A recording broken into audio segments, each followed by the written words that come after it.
The Arctic, a place where the sun disappears for months and the wind itself feels alive. In these frozen lands, silence hides more than just snow. For centuries, explorers and hunters have told stories of strange things in the ice, creatures that don't just survive the cold, they are the cold. Born from the imagination of those who lived at the edge of the world, these beings were warnings, lessons, and sometimes the only way to explain what waited beyond the firelight. Tonight we journey north, into the endless white, to uncover those 7 mythical creatures that once haunted the Arctic. At number 7 stands Qalupalik, one of the most haunting figures in Inuit and Greenlandic folklore. They say she lives beneath the ice, pale green skin glowing faintly through the frozen water, long black hair drifting like seaweed. Her hum is soft at first, almost soothing, until it draws you too close to the edge. That's when the Qalupalik strikes.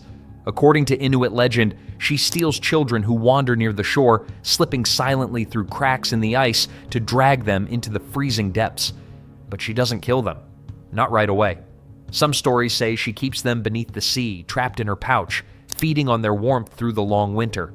Over time, people began to wonder what the Qalupalik really was. A mermaid, a shark, or something else entirely. But according to one Inuk storyteller, they aren't mermaids, never have been, they aren't technically a type of fish, but they do often snatch children. Researchers like Knud Rasmussen and Franz Boas recorded tales of sea spirits much like the Qalupalik in the early 1900s. The details shifted from place to place. Sometimes she had scales, sometimes fins or claws, but her purpose never changed. She was the danger of the sea given a face. Although she was never real, for generations, parents told this story across Arctic villages, not to frighten, but to protect.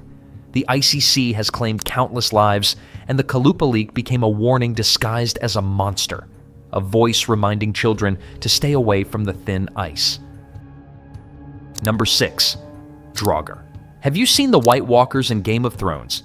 Those pale, frozen, heartless beings were inspired by an older legend, one born in the subarctic lands of Iceland and northern Norway, a creature they called the Draugr. In the sagas, the Draugr was the dead who refused to rest, a man buried in frozen ground who rose again when greed, anger, or vengeance kept his spirit from peace. His skin was said to be pale blue and swollen, his eyes glowing like frost in the dark. And even though it's not possible for a corpse to rise from its grave, the belief in them was powerful enough to shape how people buried their dead. Archaeologists in Iceland and the subarctic regions have uncovered graves showing signs of what they call anti-Draugr rituals. Heavy stones were laid across the chest, iron nails driven through limbs. Some bodies were buried far from the village, alone in the snow, where no one would ever hear them move again. Ancient Icelandic texts like Grettis Saga and Eyrbyggja Saga, written nearly 1,000 years ago, describe the Draugr as beings of immense strength and unbearable stench. They could enter homes through locked doors, crush livestock, and drive men to madness simply by appearing in their dreams. Their purpose was simple: to guard their graves, to curse those who disturbed them, and sometimes to return to the homes they once knew. Skeptics strongly believe that the legend only began as a warning from darker times, times when the frozen dead were plundered, violated, or stripped of what they carried, and guilt needed a name to haunt the living. Number 5. Adlet. Do you ever wonder how far human nature can stretch before it breaks?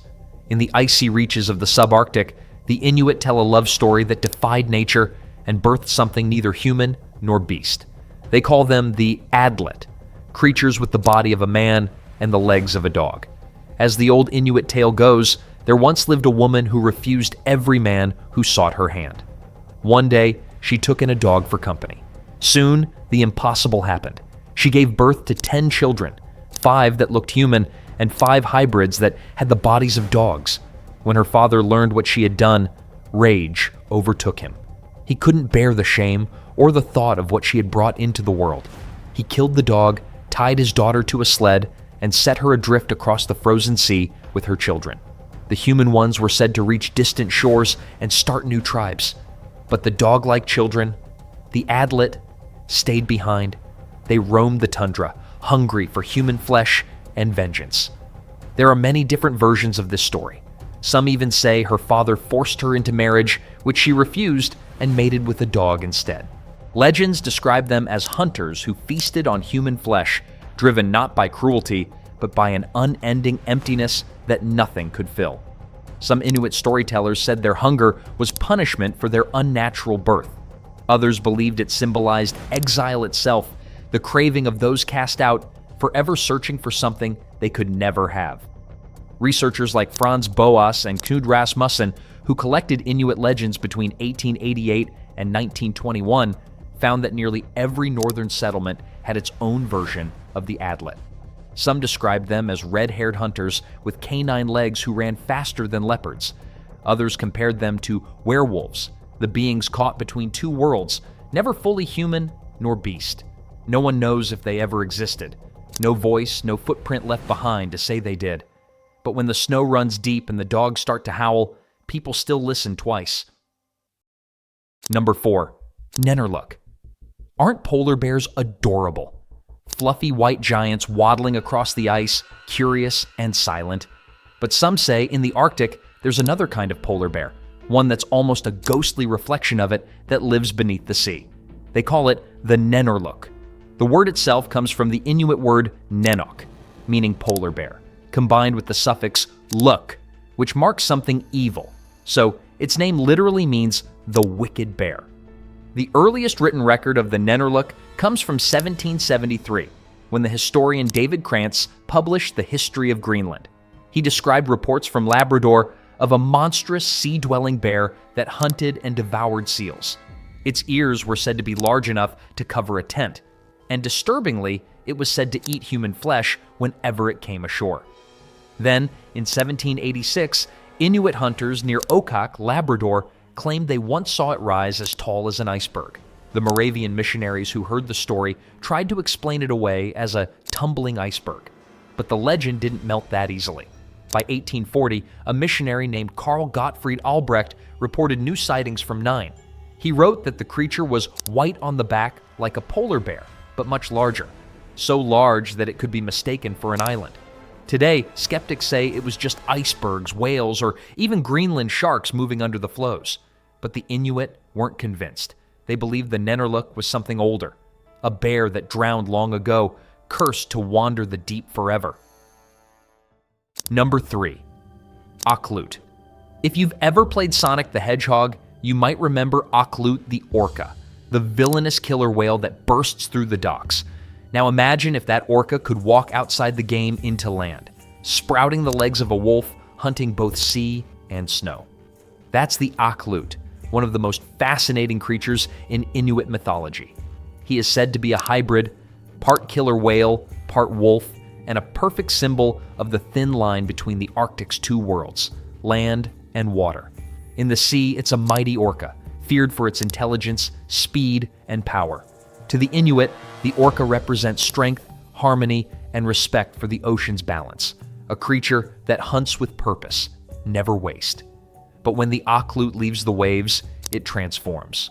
On land, it becomes a wolf, fierce, clever, and cunning enough to survive the frozen tundra. Of course, there's no truth in Akhlut's folklore, but the hunters for decades have told stories of finding wolf tracks leading straight into the sea with no sign of return. Number 2. Amarok. Speaking of wolves, the Arctic has one that doesn't need to borrow fins or scales to be feared.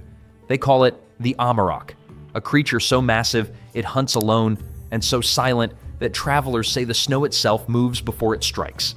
In Inuit mythology, the Amarok is a giant wolf that preys on those foolish enough to wander into the night by themselves. Unlike ordinary wolves, it doesn't hunt in packs. It doesn't need to. In Greenland, the name Amarok refers only to this colossal beast, while in other regions, it simply means wolf. But in every story, it carries the same weight: strength, solitude, and respect for the wild. According to legend, a weak boy once prayed to the gods for strength.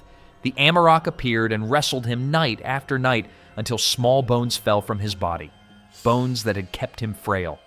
Through those battles, he grew strong enough to earn the respect of his tribe. A monster, perhaps, but also a teacher. In darker stories, however, the Amarok became a punisher, stalking those who killed without need or disturbed the balance of nature. One tale tells of a mourner who killed an Amarok's pups. When the mother found them, she dragged his reflection from the water, and his soul with it. Some researchers suggest the Amarok legend came from sightings of oversized wolves or fossil memories of dire wolves that once roamed the north. Others believe it was born from the need to explain what happens when man forgets humility in a land ruled by ice and instinct. The last on this list today is Mahaha, the one who laughs. Described as a thin, frost-blue spirit with white eyes and a grin that never fades, he roams the tundra barefoot, leaving no footprints in the snow. His laughter drifts through the wind, sharp and mocking, echoing across frozen valleys. Some say he moves faster than the blizzard itself, appearing from nowhere, vanishing before the first scream. Mahaha doesn't kill with claws or teeth. He kills by tickling, running his icy fingers over his victims until they can't breathe. When they're found, their faces are frozen in smiles, their skin cold and pale, their eyes wide open. To the Inuit, this wasn't a joke. It was horror wrapped in laughter. Some say the legend arose from travelers who were found frozen mid-grin, their faces twisted by the final spasms of cold. But explanations can't quiet the wind, or the laughter that sometimes rides it. Whether born from frostbite or fear, Mahaha became a warning that even joy has a shadow. And in the Arctic, when you hear laughter in the snow, it might not be your own. And that's a wrap on the 7 mythical creatures that existed in the Arctic. If you like this video, give us a thumbs up and subscribe to our channel, and tell us what we should explore next. The Amazon rainforest, the African savanna, or the depths of the Pacific Ocean. Cast your vote below and help shape the next chapter.